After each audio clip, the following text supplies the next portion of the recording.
Athletic Klubek eta Beñat-Etxebarria jokalariak akordioa sinatu dute eta horren arabera jokalariak gurean segituko du 2020ko ekainaren 30 arte.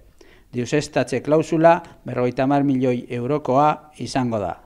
El Athletic Club y Beñat-Etxebarria han suscrito el acuerdo de renovación por el que el jugador permanecerá en la disciplina rojiblanca hasta el 30 de junio de 2020. La cláusula de rescisión será de 50 millones de euros.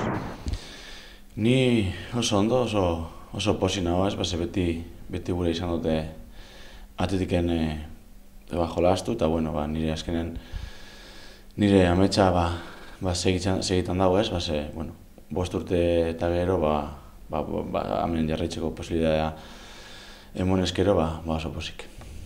Ez oso erraza izan da, Atletikek beti izan duzte bere gogoak ni jarraitzeko, ni bebai gure nagoen hemen segidu, eta bueno, oso erraza izan da ez, eta azkenean hemen geratzen az.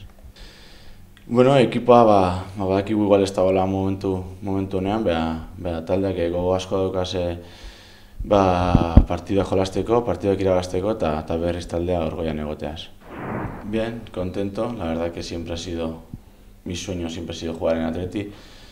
Lo conseguí hace 5 años, pero la verdad que ahora poder seguir jugando con el Atleti, la verdad que el sueño sigue, ¿no?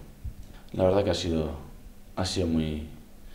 muy fácil porque yo desde siempre he querido jugar aquí y nada, el club también me lo facilitó así y la verdad que pues ha sido la cosa muy fácil por parte de los dos.